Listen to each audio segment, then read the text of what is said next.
February 5th, 2013. We are continuing on with section 1.2, looking at a new concept, scarcity and choice. I just read an interesting article, well, last night and this morning, in my Time magazine that talked about the penny. And why do I bring up the penny? There's a large contingent of people that say they want to make that penny obsolete, or that the penny has already become obsolete. If it costs, now let me explain to you why. It costs our government 1.6 cents to produce the penny. 1.6 cents to produce the penny. The penny is worth how much, Nick? One what? 1 cent. 1.6 to make, 1 cent to sell. The government loses money. Does that make sense? How many of you still use pennies to pay for things? Honestly, it's fine. Because I do too. Every once in a while I will, like if I'm at McDonald's and I'm in the drive-thru. No, I don't eat at McDonald's, never mind. Starbucks, I really don't. I don't know why I was going to bring that up. It would be false. Starbucks drive-thrus, I got some pennies in the little slot there in my car. Cost X amount of cents, I'll give it to them. But how many of your transactions on a day-to-day basis are either through credit card or debit card? How many of you? Okay, that's fine because most of you are high school seniors, most of you don't have jobs, most of you aren't out buying a lot of things on a regular basis. Okay, we won't speak of shopaholic over here to my right. But again, most of us adults, and Penny will agree. Penny, would you say you use cash? Would you say you do more cash transactions or credit debit transactions? Cash. Okay, you do. Okay, that was a bad example. I do more debit credit transactions. Why do I do more debit credit transactions? Because I like to buy things online. Right? Things online, do they still cost $1.97, $16.99, those kind of things where it's about, cents worth of things, where the penny is involved? Yes. Okay. But most of people in America, most people tend to use credit debit transactions. That is the trend. That is where people are moving. So again, there's a large contingent of people that want to rid themselves of the penny. They find it obsolete and useless. If it costs 1.6 cents to make and it's only worth 1 cent, they're losing money. Okay? This wasn't a problem until about between 2000 and 2006 when the price of the precious metal went up. Does anybody know what the metal is they use to create pennies? Zinc. It's a mixture of bronze and zinc. The penny has the inner layer of zinc in it, and the outside is bronze. It used to be profitable for the government to make pennies. It used to cost 0.4, 0.5, maybe 0.6 cents to make, and it was worth a cent, so they'd make money. Now they're losing money. Guess how much it costs to make a nickel? 1 nickel. Nope, that's how much a nickel's worth.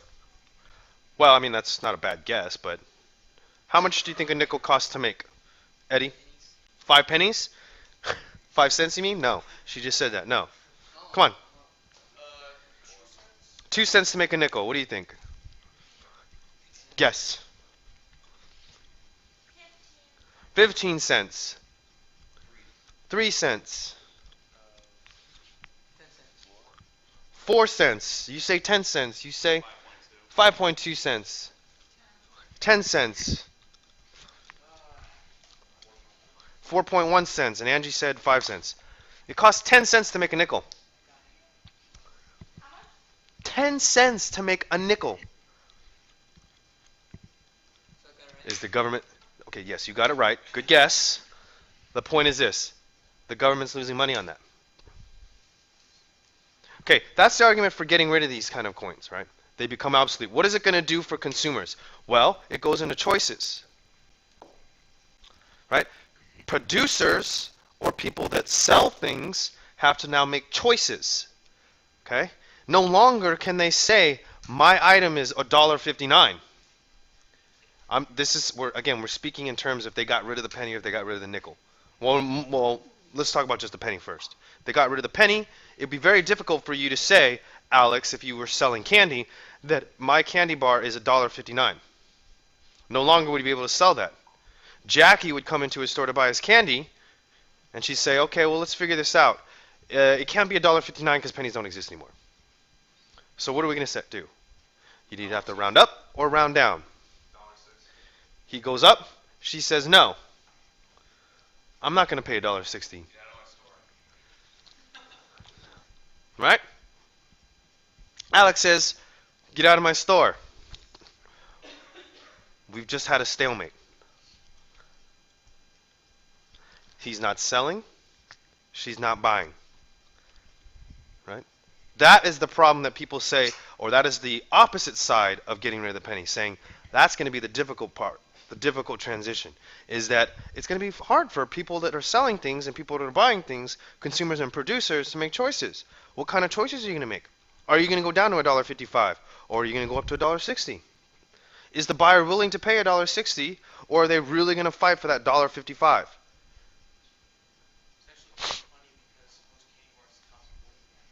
It does. I'm speaking in made up terms, all right? So just bear with me on this. But then again, that's what it comes down to this, okay? This is how I'm going to relate what we just talked about to scarcity and choices. I want that, I have to have it, all right? Again, these are wants. They're not needs, they're just wants. You want something, you want something, want something. Does that necessarily mean you need it? No. Jackie wants that candy bar. Does she need it? Does she need it to survive? Probably not. If she wants to survive longer, she probably won't get it. A familiar quote everyone can relate to. Good. Economics focuses on the ways individuals, businesses, and nations deal with scarcity. An item is scarce when there's a limited supply of it. Okay? I think you were the one who said yesterday supply and demand, right? An item is scarce when there's a limited supply of it, but there's an extraordinary amount of demand for it sometimes. Okay? Oil is one. There is a limited supply of oil in the world. That's a known fact.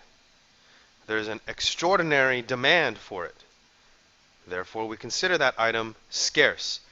Because, one, it has value. Let's get to that real quickly. One, it has value. And two, it's useful. Everything we do in our lives on a daily basis has some relation or use from oil. Getting to school. Right? These desks that you sit in. This paper that you read. This computer I use to do this lecture. All involves oil. You ask, okay, well, how's that possible? Well, it's easy to see how the cars are, right? Or your transportation to school. Those transportation automobiles run on oil or need oil. The tires that are on the car are made through oil, right? Oil is used to manufacture these desks. Large production manufacturing. Same with the paper, right? You think the machines that spit out that paper and manufacture and produce that paper, they need oil in them? Most of them, some of them do. Same with the computers when they manufacture them. So oil is very useful to us, isn't it? Even as we sit here right now talking about it, it's very useful to us. And it has a lot of value. What is the going price for a barrel of oil right now? Anybody know? Oh, that's gas. Oil is made to is component. I think it's like $100 something. $100 plus dollars for a barrel of oil. Okay. Right. Refined gasoline or whatever. Okay. So again, oil is one of the largest examples we have in terms of being a scarce item. The next one I put on this PowerPoint, though, we talked about a little bit, is gasoline. Between 1850 and 1920, the value of gasoline was very low. The usefulness of gasoline was very low. Why? We didn't use it that often because what? Cars weren't invented yet. Does anybody know what the first car ran off of? It wasn't gas. Steam.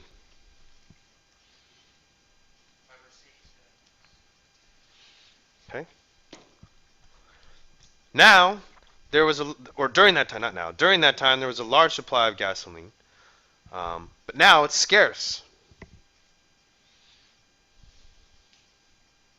Right? Gasoline is scarce. Why? Because how do we know it's scarce? Because there's a limited supply, there's a large demand, it has value, and it is useful to someone. Right? Everyone uses gasoline. How many of you have yards in your house or around your house? How many of you have actually worked in the yard and done yard work? Mowing lawns, hedging bushes, blowing the yard. Right. How many of you guys use gas-powered tools to do that? So your lawnmowers are not gas-powered? I use rakes. Hmm? I use rakes and the electric. The electric. Sometimes when I was trimming the trees and making sure that they're clean, I have, you know how lemon trees are supposed to grow, but you have to cut off the branches? Right. I don't cut off the branches on that, so it basically just gets, I don't even, it's like a bush, and then it gets like these huge spikes that I've been able to, like I've been able to break off a branch that and throw it at something that was sticking in the wall. It's like a dart. Right? But even when you're doing yard work, gas-powered lawnmowers. Right. I use a gas-powered lawnmower. I use a gas-powered blower. I use a gas-powered edger.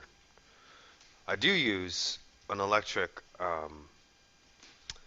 Even so, the electricity to the places we get them from I was just going to say that. He read my mind and he was 2 steps ahead of me. no, Herbert mentions it. Let me just mention it on the thing, is that even though I may use an electrical hedger, right? That electrical power plant is either run or uses oil or gasoline as well, in some capacity, right? yeah, so it doesn't really make a difference whether or not you use a hybrid car per se. It makes a difference in terms of emissions. Wait, what? It does in terms of emissions. Okay, well, we'll not get into that because that's a whole other subject. All right. So let's identify a couple of economic questions, and I don't know if I'm going to be able to finish today, but am I able to finish? Are we done? Is this it? We may have to stop here. All right, so let's just finish up real quick. Here are 3 questions that you can, or that people ask when they're making or when they're asking economic questions. These are the things you want to know: what to produce, how to produce it, for whom to produce it for. Okay, these are the questions, okay, that you're going to have to ask yourself when you're doing your business plan. What am I going to produce? How am I going to produce it? For whom am I going to produce it for? The biggest question that you need to make sure you ask yourself is, for whom am I going to produce it for? Why? That's your market. How are you going to sell anything you produce if you don't have someone to buy it? Alex over here can make 100 candy bars that he thinks are great, but he's got to make sure he's making them for someone, that someone's going to buy them. Does that make sense? This is another part of it that's really important: how to produce it. You got to learn how to allocate your resources, or you have to devise a plan of how to allocate your resources. What does that mean? Those factors of production: capital resources, human resources, natural resources. Which are you going to use those, and how are you going to use those? Those are very important when you're thinking about your business.